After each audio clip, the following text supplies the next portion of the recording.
Hello. Welcome back to my channel. I'm sorry that I have wet hair again. What was the other? I had wet hair when I was in my video about the first to die at the end.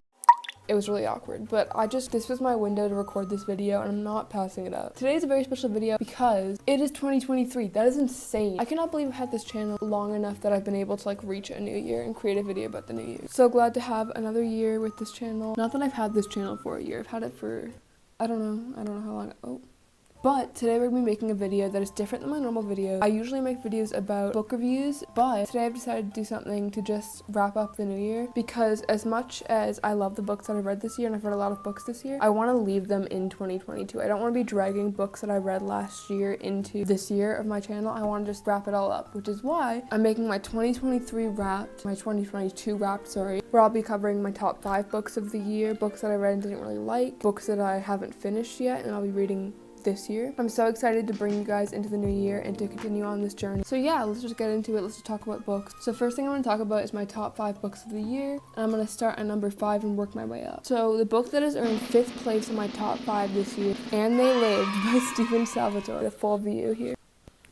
And They Lived by Stephen Salvatore is a gay college romance, which normally wouldn't earn my top 5, but the reason this book was so amazing is because it had so much representation. The main character is a non-binary, queer, plus-size, gray-haired, absolute icon animation student. The whole book is written from his point of view, and it's just beautiful to listen to the story of self-discovery and just a journey that he's embarking on. He struggles a lot with the fact that he feels like he wants to be part of the non-binary spectrum, but he's still masculine terminology used about him, so he doesn't feel non-binary enough. He's also somebody who deals with an eating disorder, mainly the use of laxatives, which is something I don't hear talked about enough, especially in gay literature. So this story definitely earned its place in my top 5. Amazing story, romance with a touch of edge, topics that should be talked about more. Shout out to Stephen Salvatore for dropping this absolute banger. That is number 5. Number 4 is something that I waited to read for a long time, and that is The First to Die at the End by Adam Silvera. If you're not catching a drift here, these are all gay books.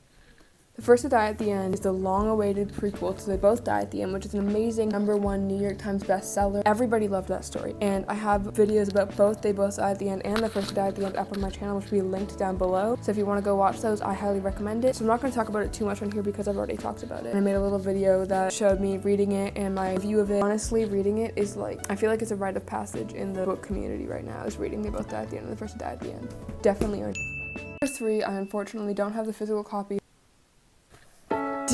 Feel dumb, oh my god. Dear Evan Hansen, the novel. Now this one might get some hate, and I know it seems like a weird pick to put on my top 5 of 2022, but I really enjoyed this story, mainly because I'm an absolute massive theater nerd. I'm talking Arthur Seuss level theater nerd. Oh my god, this is a story that I just squeeze into every conversation, but I met Jamie Campbell Bower because it was Fan Expo. I felt that I needed to dress up because everybody else would be dressed up, so I dressed up as Evan Hansen because it was an easy costume and I could throw together. And this man was like, oh my god, I love your Evan Hansen, and since then I felt the need to prove myself as a Dear Evan Hansen fan by learning every word to every song and every quote from the book. So I've got nothing to say. That's what led me here. I listened to the audiobook and I read it myself, and both were amazing experiences. I highly recommend this if you do like any sort of theater, and if you're one of those people who likes to read a book and then watch the movie adaptation, you can do that very easily with this book. So that's Dear Evan Hansen by Val Image. Amazing story.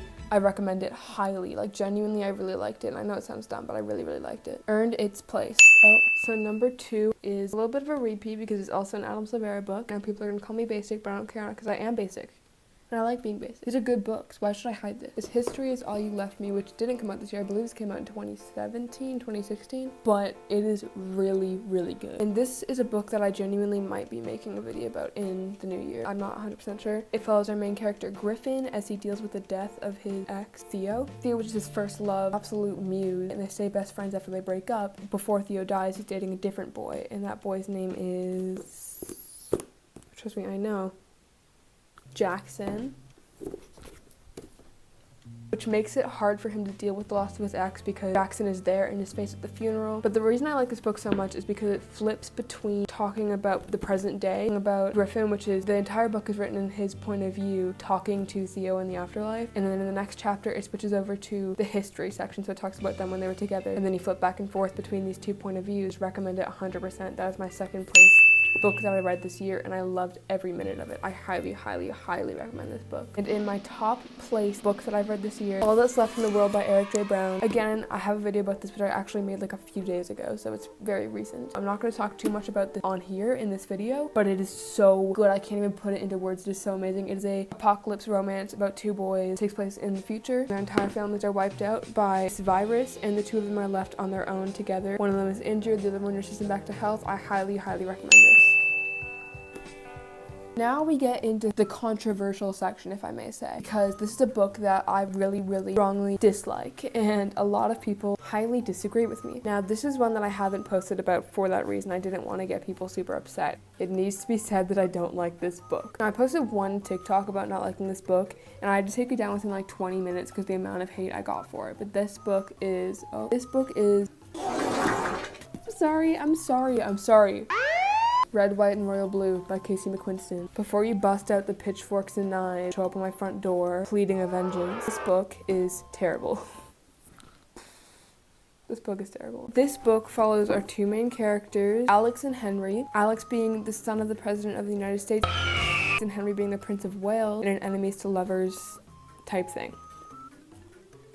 And it was bad. It was bad. It was badly written, and I don't like it. The thing about this book, it feels a little bit, and don't sue me when I say this, fetishizing. Like it's directed toward 30-year-old straight women who want to read about gay men doing gross things. Young gay men at that. The storyline in this feels like just filler for all the different like scenes of the two boys. Like none of the storyline actually captivated me. This one is not for me. It's all that I'm saying. It's all that I'm saying.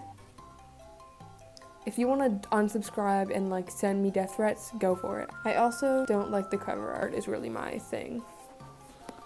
Personally, I know there's like alternative covers. They look okay. I mean, if you like this book, that's totally fine. I don't care. Like I'm not saying that you are fetishizing by reading this book. I think that the entire book gives me that energy, reminds me of other stories. And it also just reads a lot like a fan fiction, like a Wattpad fan fiction written by a 12-year-old in a bedroom. So that is, of course, we've got We Contain Multitudes, which I absolutely outrageously hate. I have no shame to say that. I have an entire video about it in which my sister and me talk about it because I thought that she would be a good match, which she was. Hello. What? Why are you eating chocolate right now? Every video that I bring up today, I'll tag in the description because I would like for that to be easily accessible to you. Or if you want to like subscribe, that'd be super cool.